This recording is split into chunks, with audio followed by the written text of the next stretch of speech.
Hey everybody, Hey y'all. we just watched Amazon's The Rings of Power episode 6. Episode 6. So, let's start with that first note real quick. Well, we open with the edgy hot topic edgelord elf Adar in his asymmetrical armor. He's got a spiky Michael Jackson gauntlet on his left arm. Yeah, there's some orc music that's playing. Yeah. And the orc music ain't too bad. You know, I like it. It's trying to channel that P.D. Jackson thing. Ooh, what's this? Yeah, the music's pretty good. I liked it whenever they were all like coming up to the fort and everything, and they're always like a ooga, ooga, ooga, ooga, ooga, ooga the whole time, and I was like, that's pretty good. It's pretty good. The orcs come up to this fort, and it appears to be abandoned.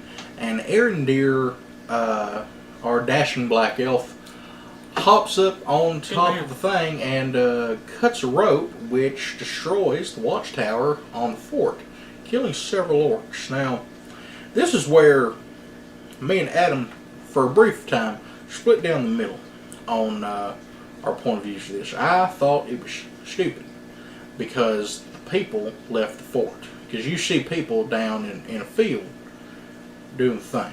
Adam thought that it was somewhat smart because it's a way to take out a bunch of orcs and not leave them with the fort.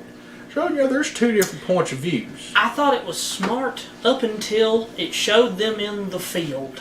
I'm like, why aren't y'all, like, gone? Why ain't y'all been gone? Yes. Go! Yes. Why'd they not leave the fort in the daytime? Because the fort is visible from where they are, which means they ain't been traveling they ain't been traveling far for that long. There's no reason why they couldn't have traveled in the daytime when the orcs couldn't go after them. And I like seeing our dashing black man in action, you know, and it wasn't slow-mo action. I will say that. It wasn't slow-mo. It's pretty cool. He got a couple cool shots off with his old bow and arrow. Oh, we also need to point out, he has a clear shot at the evil elf. He sure does. Does not kill the evil elf. He kills a random orc. He could have put 3 in that guy's noggin before that fella turned around and said to one of his, you know, subordinates, but he didn't. Galadriel talks about humility, which is pretty rich coming from this awful troglodytic, just wooden plank of an actress character. The mom with her big old donker, she gives her ugly child a speech, which it's trying to channel those empowering speeches that you get in Lord of the Rings. You know, it's trying to channel that Samwise speech, that, you know, just keep on keeping on, don't lose hope type stuff. It doesn't hit. It's I don't remember it. Yeah. So the humans come to make their stand in their village. And this is where me and Adam came back together in agreeing that leaving the fort was stupid. Because the fort is made of stone and it's on the top of a mountain. Which means there's only one way that orcs can get into it. They have the high ground. Yes. Now they lose the high ground. Yes. The village is in the middle of a field with burnable wooden buildings with thatch roofs. Obviously, this is a well problem. That village had one well. If they had all the villagers had gotten up under the water of the well, these orcs and Adar would have never found them. Why, yes. Because that's been shown before. Yes. All the way back in episode 4. That's the border language. No elf man, I will speak. In terms of how Tolkien had, you know, gender dynamics going, no elf man would ever enter a relationship with a human woman. No elf man would enter a relationship where he knew that his woman's life... Arendir is 200 years old. He's a young elf. He's 200. That's a young elf. So no elf would get into a relationship with a woman whom he knows will live a fraction of his lifespan. The orcs start getting peppered by arrows shot by normal townspeople Not a single one of them has a shield, and if they had shields, then they would be fine.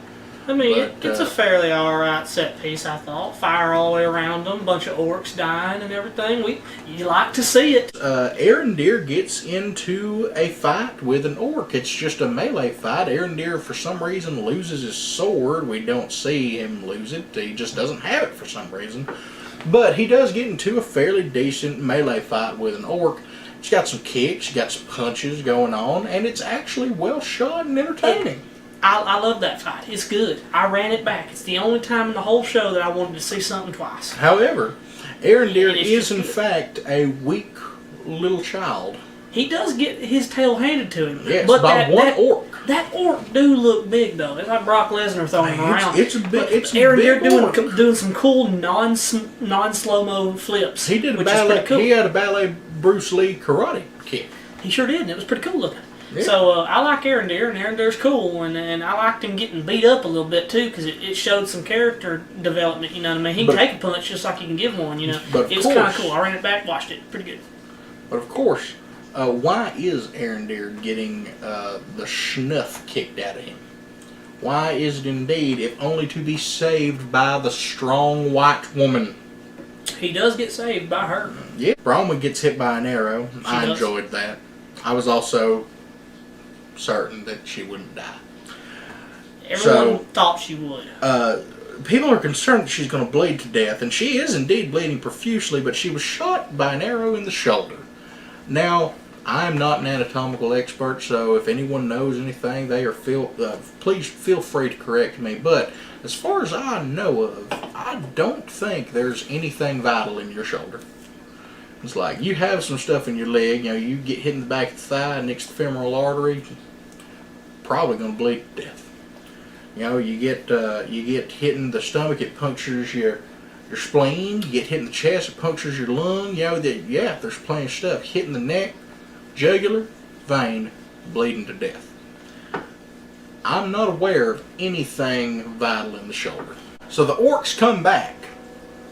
You think that you drove them off, but the orcs come back, and then Numenor's here.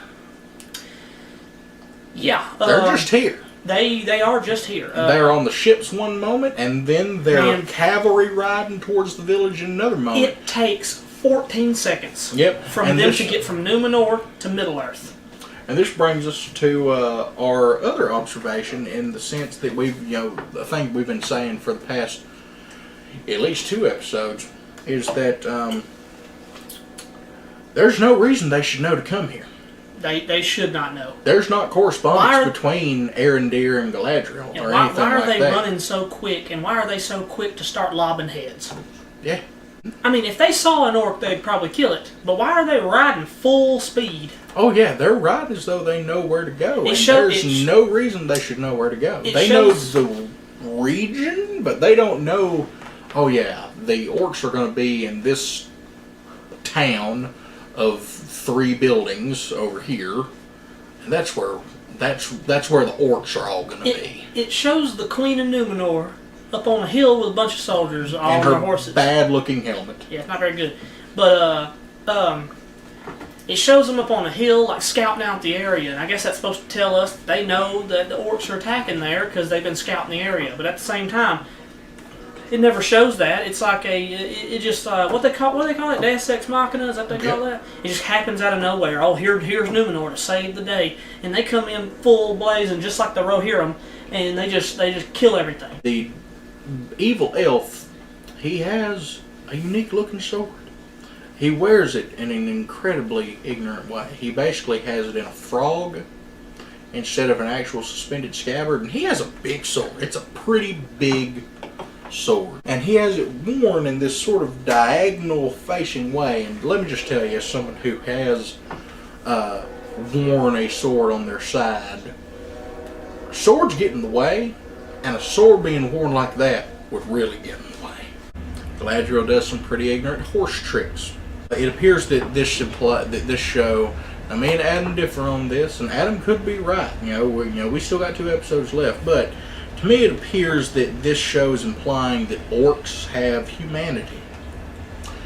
And I think that's just a blatant sin against Tolkien's lore.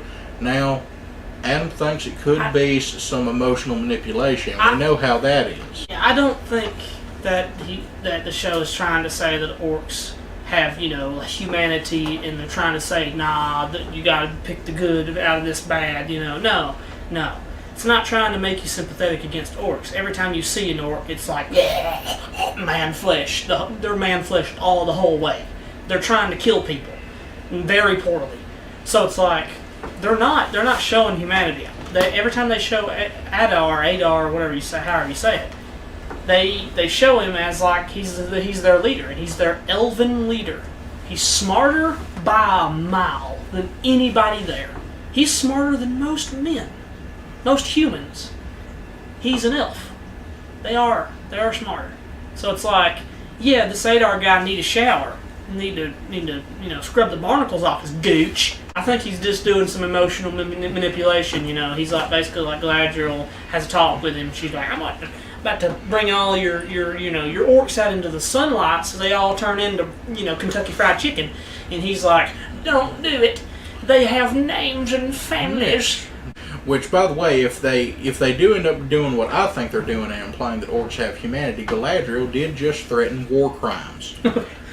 Muriel and Galadriel have a big congratulatory moment with Bronwyn, where they all just congratulate each other on being women and link their period cycles up. Everyone suddenly sees Halbrand's keychain and recognizes him as King of the Southlands, which is basically means king of a run-down fort and a burnt-down village. King of about 30 people. After that, Yosemite National Park erupts into flames, and ash covers everyone, which means that, frankly, everyone in the next episode should be dead. They should all be dead. Galadriel did just die. They should all be incinerated. And Galadriel is just staring. Just looking. She's just... So I want to give this episode for the little bits of intriguing battle scenes. I'm going to give this.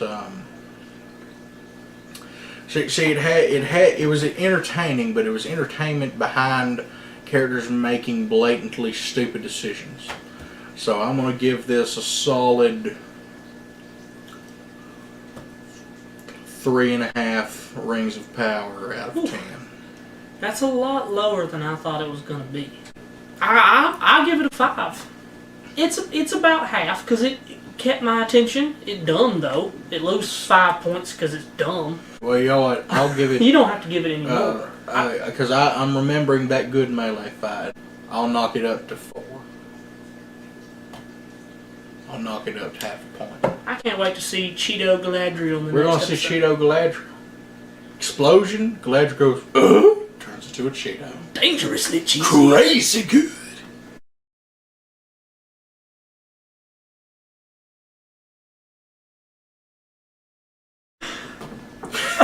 God, Carson. Go ahead. Please. I don't know how much more charge my camera got. I couldn't keep the face straight. Sorry, I'll keep it in.